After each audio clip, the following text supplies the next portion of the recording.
The morning sun shone through the tall glass windows of Global Tech's headquarters.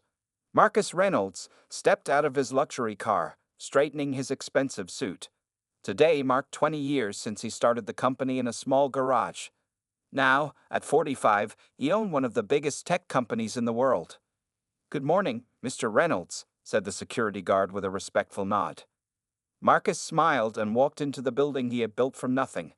Employees stopped to watch him walk by. Some whispered to each other. Everyone knew who he was. "The party preparations are complete, sir," said his assistant, running to keep up with his fast steps. "The champagne will arrive at noon." "Perfect," Marcus said, checking his watch. "Make sure everyone gets a glass. Today, we celebrate together." On the other side of the building, Dr. Amara Wilson hurried through the security doors of the cybersecurity division. At 38, she had worked hard for her position as head of security. Her tight curls were pulled back neatly, and her sharp eyes missed nothing. "Dr. Wilson, there's an emergency," said her assistant Tom, looking worried. "The system sent out alerts at 5 a.m. I've called an emergency meeting." Amara frowned. "On the company anniversary? That's bad timing." "It can't wait," Tom insisted, handing her a tablet. "Someone accessed the Matthews project files last night." Amara took the tablet, her stomach dropping. The Matthews project was Global Tech's most secret work, a security system that could change everything. "Who accessed it?" she asked, scanning the report. Tom looked uncomfortable. "That's the problem. The system says it was you." Amara's head snapped up. "That's impossible. I was home all night." "The logs show your security clearance was used at 2:13 a.m., Tom said quietly. Meanwhile, Marcus greeted board members and investors in the main hall.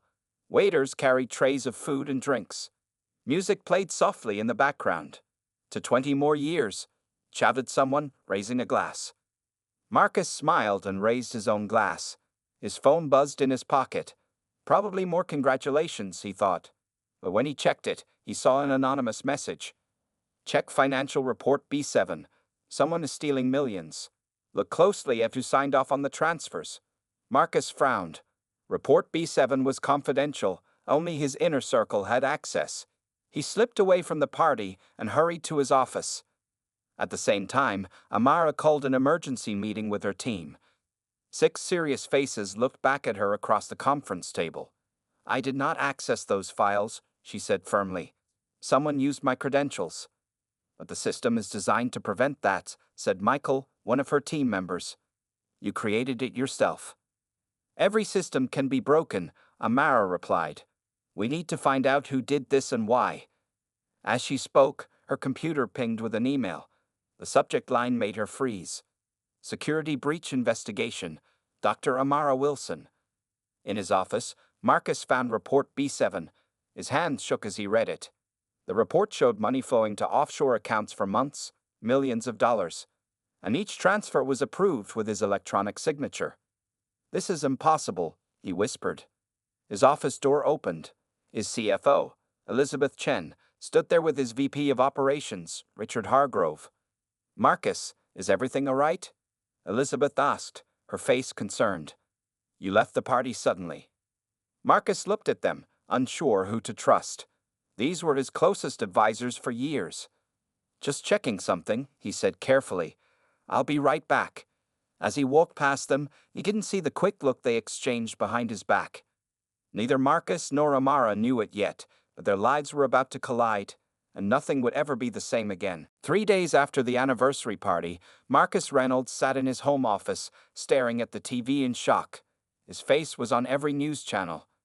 "Global Tech shares dropped 40% today," said the news reporter, after documents revealed that CEO Marcus Reynolds may have stolen millions from his own company.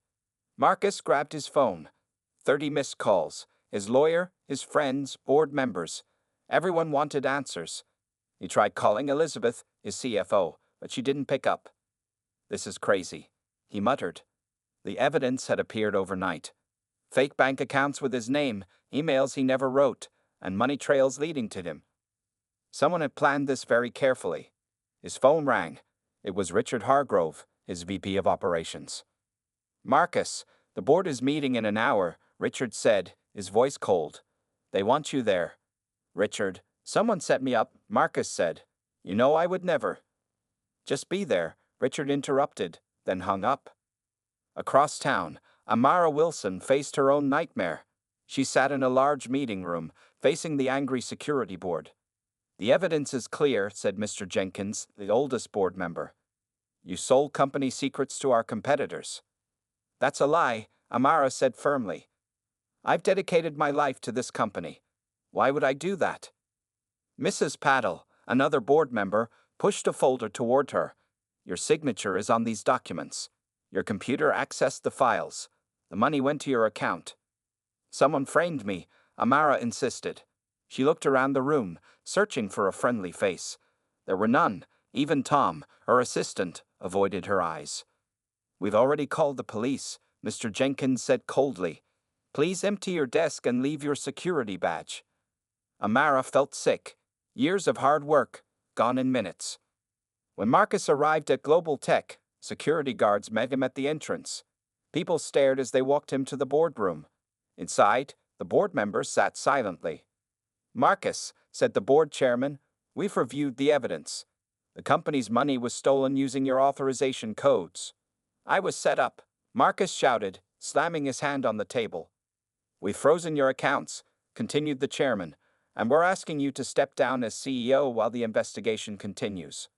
Marcus looked at Richard and Elizabeth, sitting together on the other side of the table. Elizabeth looked sad, but Richard had a small smile on his face. You're behind this, Marcus said suddenly, pointing at Richard. You and Elizabeth. That's ridiculous, Richard said smoothly. Your personal problems are not our fault. The security guards moved closer to Marcus. You have until tomorrow to clear out your office, the chairman said. Now please leave. That evening, Amara sat in her small apartment, watching the same news that Marcus had seen earlier. Her phone had been ringing all day, reporters wanting comments about the corrupt executive who sold secrets. She turned off the TV and opened her laptop. If someone had framed her, they had left digital tracks. She just needed to find them. Her phone rang again. Unknown number. She almost ignored it but answered at the last second. Dr. Wilson, this is Marcus Reynolds. Amara nearly dropped the phone. How did you get my number? That doesn't matter, Marcus said quickly. We need to talk. I think we're both victims of the same people. Why should I trust you? Amara asked. The news says you're a thief. And what does the news say about you? Marcus replied. Amara was silent. She had seen the headlines calling her a traitor. Meet me tomorrow, Marcus continued. Johnson's Diner, 10 a.m. Corner booth, come alone. He hung up before she could answer. Amara stared at her phone. Meeting the disgraced CEO was risky. But if he was right, if the same people had targeted both of them, they might be stronger together. She needed answers, and Marcus Reynolds might have them. Johnson's Diner was nearly empty at 10 a.m. Amara Wilson pushed open the door, her eyes scanning the room. She spotted Marcus Reynolds in the corner booth, wearing sunglasses and a baseball cap. Not a very good disguise for a famous billionaire. Amara walked over slowly. She had spent all night thinking about this meeting. Was it a trap, or a chance to clear her name? Dr. Wilson, Marcus said, removing his sunglasses. Thank you for coming. Amara sat down across from him.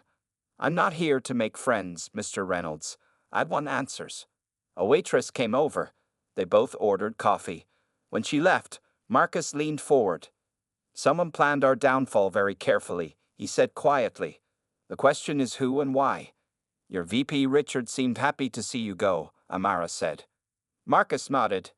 And my CFO Elizabeth was too quiet. They've worked with me for years. I trusted them completely. Trust, Amara said with a bitter smile. My own assistant helped frame me. He had access to my passwords. They fell silent as the waitress brought their coffee. Why did you call me? Amara asked finally. We barely know each other. Because our situations are too similar to be a coincidence, Marcus replied. Someone wanted both of us out of Global Tech at the same time. Why? Amara thought for a moment. The Matthews Project, she said suddenly. I was accused of stealing those files specifically. What's the Matthews Project? Marcus asked. A security system I've been developing, Amara explained. It could protect against any hacking attempt. We were weeks away from the final version. Marcus's eyes widened. And I was about to announce a major new direction for the company. Only my inner circle knew the details. So someone wanted to stop both announcements, Amara said, understanding now. But who benefits from that? Marcus pulled out his phone and showed her a news article. Nexus Innovations stock went up 30% after our stock crashed. Nexus? Your biggest competitor? Amara asked. Run by my former business partner, James Watts, Marcus added. We had a bad falling out years ago. Amara took a sip of her coffee, thinking. So James Watts might be behind this, but he would need help from inside Global Tech. Richard and Elizabeth, Marcus said. They must be working with him. We need proof, Amara said firmly. Accusations won't help us.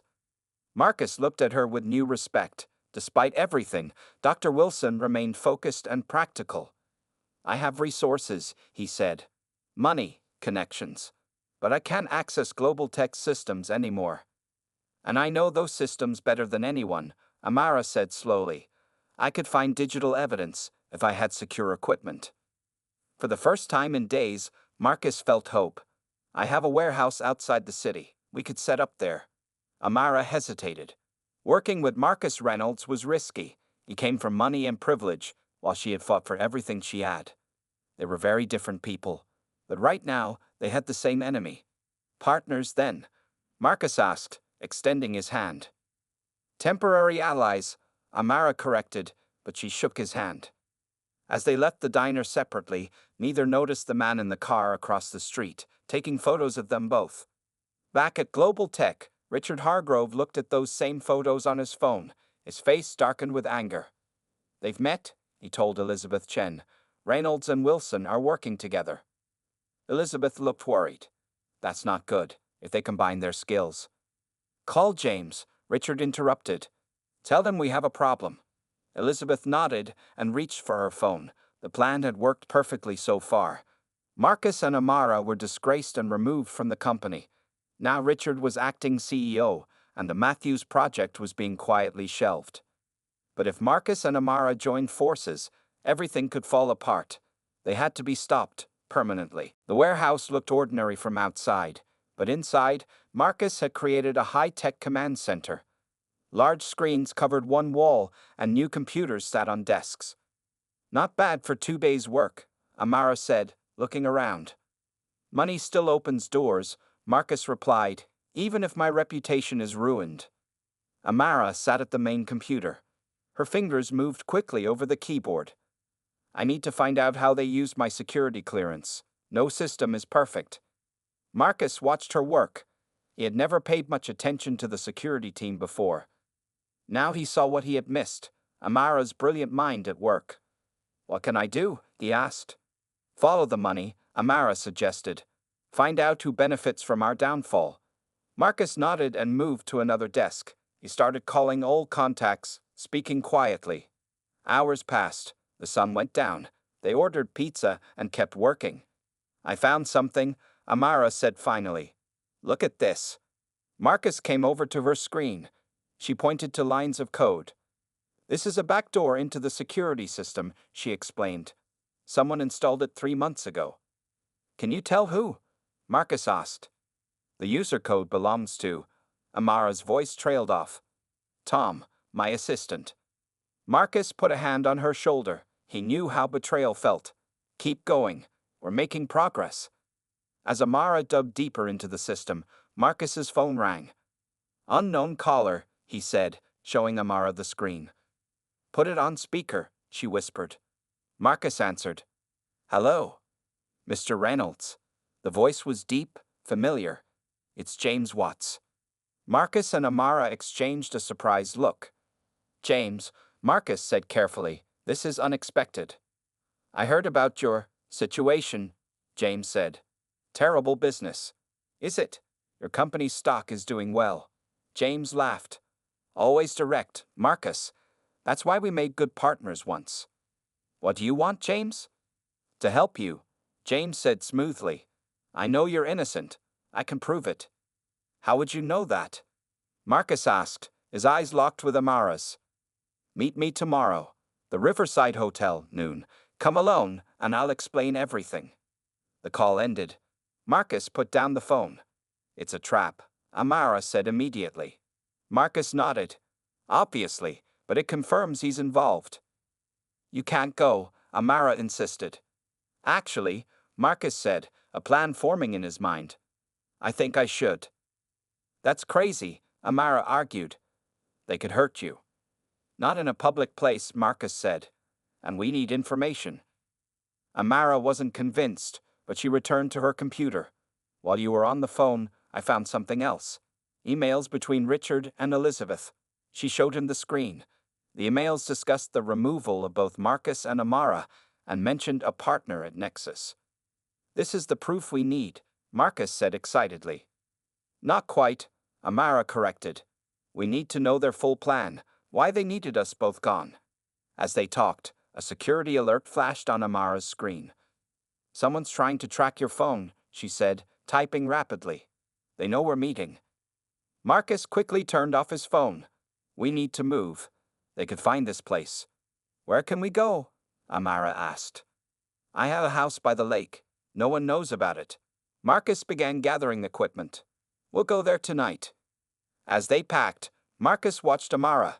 She was smart, determined, and unafraid. Different from anyone he had worked with before. We make a good team, he said quietly. Amara looked up, surprised. Then she gave him a small smile. Maybe. Let's survive this first. They left the warehouse in darkness, unaware of the car that started following them as soon as they hit the main road. Marcus's lake house was small but beautiful, hidden among trees with a view of the water. Inside, it was simple, very different from his mansion in the city.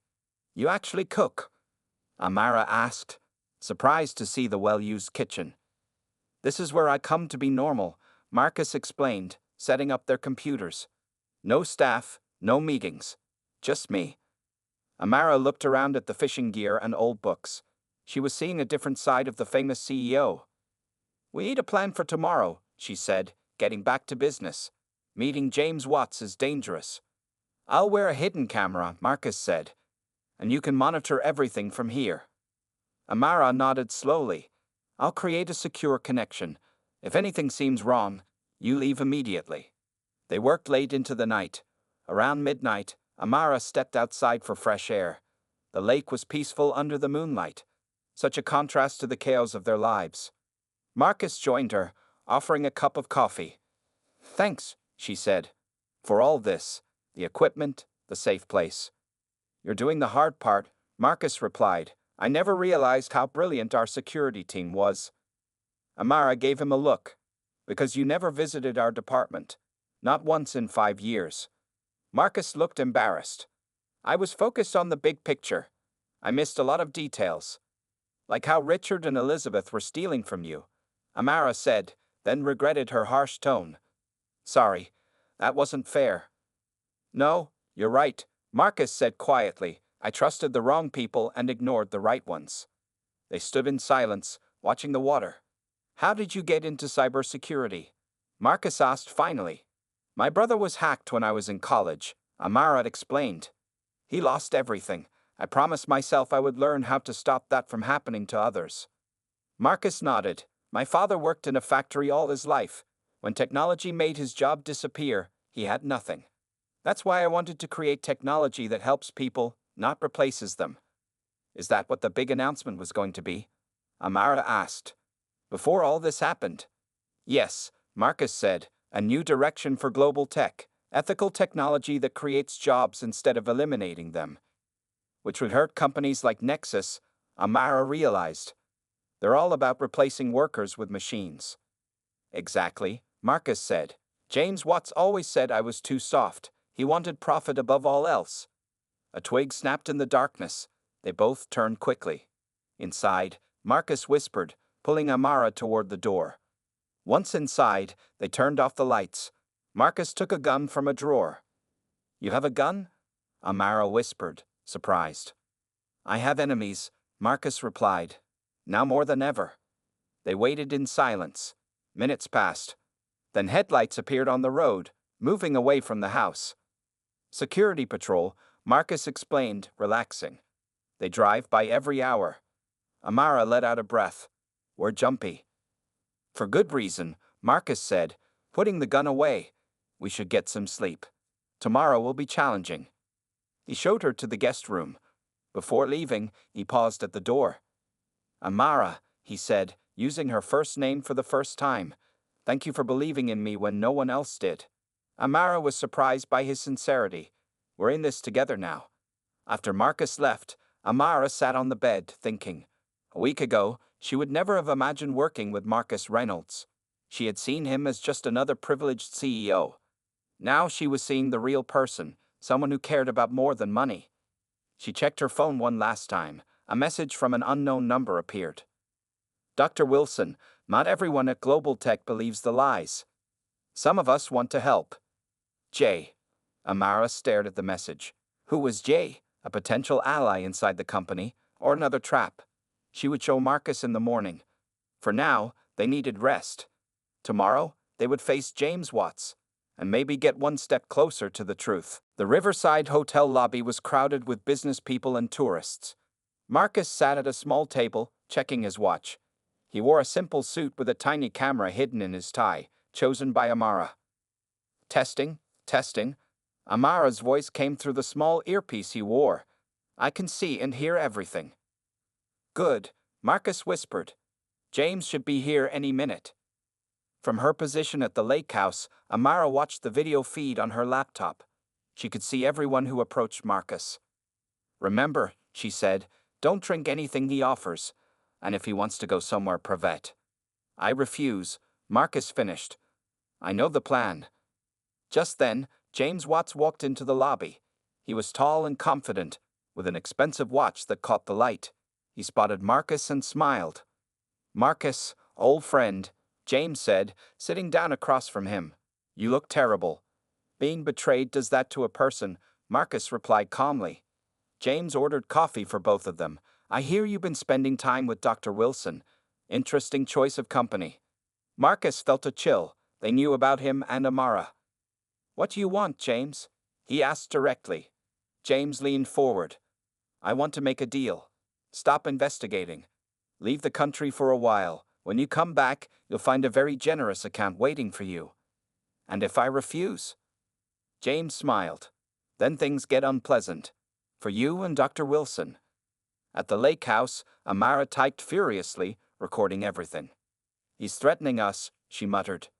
This is good evidence. Marcus kept his face neutral. What's your plan, James? Take over Global Tech?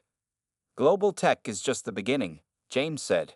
With Richard as CEO and the Matthews project shelved, Nexus will dominate the market. So that's it, Marcus said. You want to stop my ethical technology initiative and steal Amara's security system. Business is business, James shrugged. Nothing personal. It feels personal, Marcus replied. James checked his watch. You have 48 hours to decide. Then we stop being nice. After James left, Marcus hurried out a different door. He drove a complicated route back to the lake house, making sure no one followed him. Amara met him at the door. We got it all, she said excitedly. His confession, the threats, everything. Not enough, Marcus said, removing the camera. We need proof that Richard and Elizabeth are working with him. Amara showed him her laptop. While you were meeting James, I got a message from Jay again. It's Jamal from the coding team. He wants to meet us. Could be another trap, Marcus warned. I don't think so, Amara said.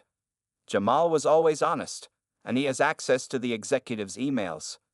Marcus thought for a moment. Where does he want to meet? The old library downtown, tomorrow at 3 p.m. I'll go, Marcus decided. No, Amara said firmly. He asked for me. He trusts me, not you. Marcus didn't like it, but he nodded. Fine, but we take precautions. They spent the afternoon preparing, setting up secure communications and escape routes. As evening came, Marcus cooked dinner while Amara worked on her computer. I found something strange, she called to him. The company that bought most of Global Tech's fallen shares. It's registered to an address owned by Elizabeth Chen. Marcus came over to look. So Elizabeth is buying the company while its value is down. They're not just removing us, they're taking over completely. We need to act fast, Amara said. Just then, all the lights went out. The house was completely dark. Power outage, Amara whispered. Marcus shook his head, moving to the window. Security system is down too. Outside, dark figures moved through the trees toward the house. They found us, Marcus said, grabbing Amara's arm. We need to go. Now. He pulled her toward a hidden door in the pantry that led to a small dock behind the house. A boat waited there. How did they find us? Amara asked as they ran. Doesn't matter, Marcus replied. What matters is where we go next. Behind them, the first figures reached the house, and the sound of breaking glass filled the night. The small boat moved quickly across the dark lake. Marcus steered while Amara looked back at the house, now lit up with flashlights as men searched it. Where are we going? Amara asked, her voice shaking slightly. I have a friend who owns a cabin on the other side, Marcus replied. We'll be safe there for tonight. They reached the far shore 30 minutes later. An old man waited for them at a small dock. Marcus, he said, helping them tie the boat. Been a while. Thanks for helping, Frank. Marcus said, this is Amara. We need to stay hidden. Frank nodded. Saw the news about you too. Didn't believe a word of it. The cabin was small but comfortable. Frank gave them food and left them alone. They sat at the table, planning their next move. We still need to meet Jamal tomorrow, Amara said. He might have the evidence we need. And we need to get back into global tech, Marcus added. Find physical proof of James's connection to Richard and Elizabeth. Amara looked at him. How? We're both banned from the building. Marcus smiled slightly. Not everyone there believes we're guilty. My old secretary, Mrs. Harris, texted me yesterday. She can get us in through the service entrance. That's risky, Amara said. But I don't see another choice. They stayed up late, creating a detailed plan. Amara would meet Jamal at the library while Marcus went to Global Tech with Mrs. Harris's help. By morning, they had everything ready. Frank drove them to the city in his old truck. He dropped Amara near the library and took Marcus to a coffee shop near Global Tech. Be careful, Marcus told Amara before they separated. Call me as soon as you're done. Amara nodded. For a moment, she looked like she wanted to say more. Instead, she just squeezed his hand and walked away. The old library was quiet, with few people inside. Amara found a table in the back and waited. At exactly 3 p.m., a young man with glasses approached her. Dr. Wilson, Jamal said nervously, sitting down. I wasn't sure you'd come. I trust you, Jamal, Amara said. What do you have for me? Jamal pulled out a small flash drive. I copied Richard's emails. He's been talking to James Watts for months, planning everything. Amara took the drive. This is exactly what we need. Thank you. There's more? Jamal said, leaning closer. They're making a big announcement tomorrow. Richard is going to sell the Matthews project to Nexus. Amara's eyes widened. But the project isn't finished. Richard says it is, Jamal replied. He's using your early work and claiming it's complete. Meanwhile, Marcus met Mrs. Harris at a side door of Global Tech. You have 15 minutes, she whispered, swiping her card. The security cameras in this section are off for maintenance. Thank you, Marcus said. I won't forget this. He moved quickly through the familiar hallways, staying hidden. He reached Elizabeth's office and used Mrs. Harris's key to enter. Inside, he searched her desk and computer. In a locked drawer, he found what he was looking for: contracts between Elizabeth, Richard, and James Watts. They had agreed to sell Global Tech's most important projects to Nexus at a fraction of their value. Marcus took photos of everything with his phone. As he was finishing, he heard voices outside the door. I want those final numbers before tomorrow's announcement, Richard was saying. Marcus looked around desperately. There was nowhere to hide except behind the door. He pressed himself against the wall as the door began to open. Elizabeth walked in first, followed by Richard. They were so busy talking, they didn't notice Marcus. He slipped out behind them and hurried toward the exit. Just as he reached the door, a security guard turned the corner. Hey, the guard shouted. Stop right there. Marcus ran. He burst through the exit door and kept running until he reached the street. His phone rang. It was Amara. "I got the evidence," she said breathlessly. "Jamal came through." "Me too," Marcus replied, still running. "But they're making some kind of announcement tomorrow." "I know," Amara said. "They're selling my project to Nexus. We need to stop them." "Meet me at Frank's truck," Marcus said. "I have a plan." The Global Tech conference room was filled with reporters and business people. Richard Hargrove stood at the front, smiling confidently. Elizabeth Chen sat nearby, checking her watch. James Watts sat in the front row, looking pleased. "Thank you all for coming," Richard began. "Today marks a new chapter for Global Tech. We're announcing a historic partnership with Nexus Innovations." Outside the building, Marcus and Amara prepared for their moment. They had spent all night putting together the evidence and contacting people they could trust. "Ready?" Marcus asked, straightening his tie. Amara nodded. "As ready as I'll ever be." They walked through the main entrance.